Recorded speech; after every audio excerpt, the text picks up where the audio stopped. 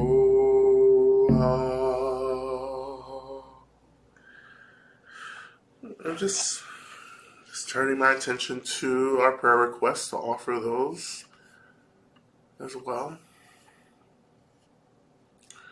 And again, we invite all the Buddhas, Bodhisattvas, Dharma protectors, Yidams, all beings of light, all the spirits and protectors of all the elements, including the earth, all of our benevolent ancestors, all of our descendants, and all beings into the space who are about freedom and liberation and love and care. We invite all of you to gather as we offer these prayers, and we ask that you act on our behalf to bring about the fruition of these prayers along with the blessings of Medicine Buddha, to bring about the alleviation of suffering that we are praying for our beloveds, and the alleviation of suffering for ourselves. And we especially offer up all the unspoken prayers in this offering as well. We're offering prayers for my resilience and for the energy to overcome loneliness.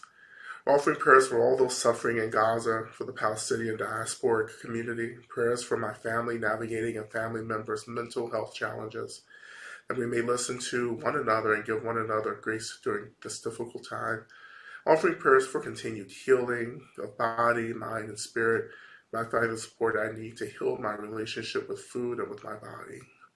Offering prayers for those suffering from the criminal justice system in our country. May all those incarcerated be held with compassion, be safe, and be comforted. Offering prayers for 2004. May we see humanity turn toward the light, to find the courage and wisdom to turn away from the reactivity and harm and embrace kindness, patience, and compassion. Offering prayers for all who have lost their lives through violence in Israel and Gaza. May our practice help them release the trauma of their violent deaths. Offering prayers for our mother, Taryn, that she may find deeper loving connections. Offering prayers for all those incarcerated in psychiatric institutions. May they know that they are loved, protected, cared for, and blessed. May they keep hope. May they be safe and protected. May they be free as soon as possible. Offering prayers for my partner, Valerie, in hopes that her heart continues healing. Offering prayers for self-compassion and open-heartedness in a time of much learning, awareness, grief, and heartbreak. Offering prayers for Abby, Greg, and Don so they may find comfort and healing. Prayers for Palestinians and the leaders and people of the world to stop genocide. Prayers for me and my new job and new home. Offering prayers for Penny, my Yaya, who's preparing to drop her body and leave this incarnation. Offering prayers for myself that I may continue to get clear around what I need to do to get free and access to the strength, resources, and support to move closer towards it this year. Offering prayers for my sister, may she be guided toward liberation and love. Offering prayers for my dear friend who recently lost her job. May great blessings come to her. Offering prayers for my beloveds, prayers that we see liberation in this and all future lifetimes, prayers that we remember the land, prayers that we may be able to connect and heal, prayers for Lucky and Rami. Offering prayers for my partner Brian, may he allow himself easeful rest and healing during the time of sickness, that he may feel held by all of our benevolent ancestors in their generous wisdom and resilience, that he may honor and hear his sickness and all its wisdom. Offering prayers that my heart receive what it needs to bloom in radiance. Offering prayers that my family commit to truly loving each other, which includes learning to take accountability. Offering prayers for great alignment with livelihood this year and beyond. Offering prayers for my beloved, may they always be protected, may they feel safe enough to experience all the love they deserve, and may they be free. Offering prayers for my partner who's moving with an illness, may he find rest and ease and he heals in all the nonlinear ways that we do. To my friend who is struggling hard, may she feel the love of her community and the collective power we have to move within our grief. Offering prayers for liberation for all beings everywhere without exception. Offering prayers for protection from harmful parents, may they be free, may we be free. Offering gratitude and blessings to the rivers and the trees. Offering prayers for myself, may I be free from cycles of harm, may I experience deep love, may I be free. Offering prayers for my brother to experience a full recovery from COVID. Offering prayers for my partner's arm to heal. Prayers for our new businesses to provide a solid foundation for liberatory and healing work in the world. Prayers for us to be gentle and peaceful with each other and all those who we serve. Prayers for repair and accountability due to mistakes myself and others have made in the beloved community. Offering prayers for myself that I may be brave and get free. Offering prayers for my partner that he may find adequate income soon. Offering prayers for my children, may they feel supported and loved. Offering prayers for my soulmate and co-parenting partner as we navigate a divorce. May we continue to liberate ourselves, moving through the heartache and grief of what was with us, moving through the heartbreak and grief of what was with as much love, tenderness, and intent to do no harm. May we remember that both our hearts are individually and collectively breaking as we take needed acts, yearning to feel safe, be clear of mind, and most importantly, free. Offering prayers that I may keep my seat of acceptance, compassion, and peace as I move through a punitive process at school, that I may remember my wholeness and honor the Buddha nature and the oppressive, suppressive bodies as well as my sacred body as I move with the holiness of all beings beyond time and space. Prayers for him who is struggling with depression. May I remember that I am worthy of care. And this is for Rachel, praying that for her knee recovery, her knee replacement surgery that's later this month on the 24th. Was pretty nervous about it. And continue to offer prayers for a successful outcome and swift recovery, that she may feel supported and loved during this difficult time. Offering prayers for Tom, may he choose his health over his determination to disassociate. May he learn to love himself enough to choose to save his own life by tending to his addiction with love and compassion.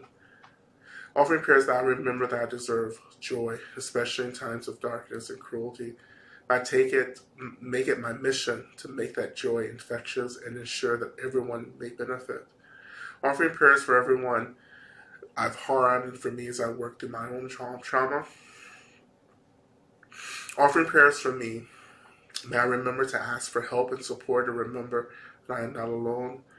May I remember to want to be here and trust that even when it's not right, it's okay. Offering prayers for all beings, including myself, as we work to liberate ourselves from the suffering of believing of all the messages of internalized oppression and trauma that make us feel like we're not enough or too much. Prayers for my mother as her mental health, memory, and body have been deteriorating. Prayers for my financial well-being as well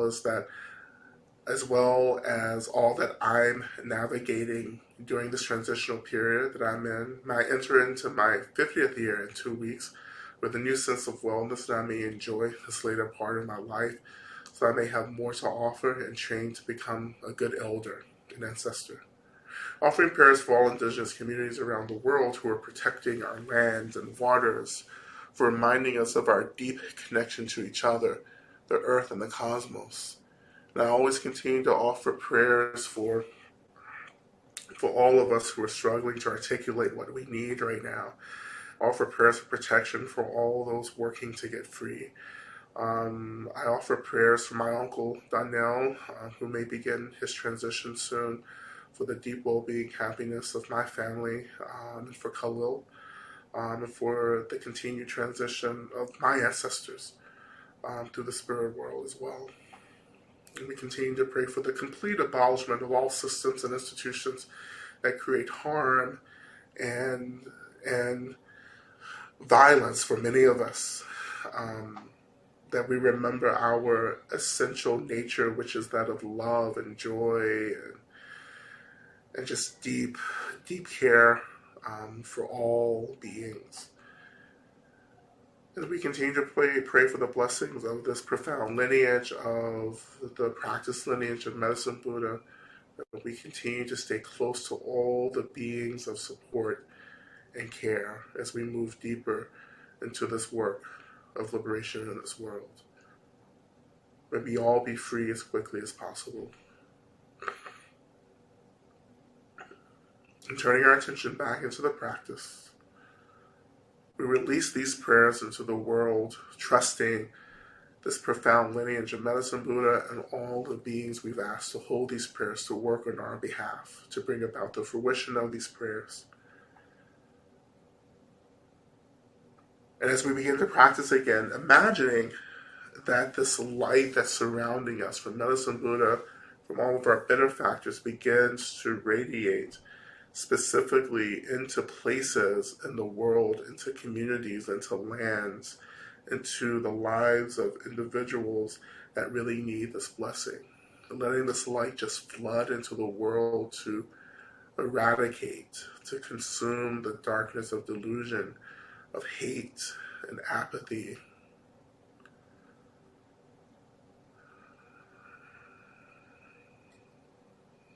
And at the heart of this, at the very center of this practice, returning to our deep, deep wish for all beings to be free of harm, including the beings that we don't like, including the beings that create the harm for us. May all beings, everything, be free. And let this aspiration fuel and energize this healing for the world. We begin with the mantra again. O te ata begenze, begenze, maha begenze, rasa sumonga te soa. Te ana begenze, begenze, a begenze, rasa sumonga te soa.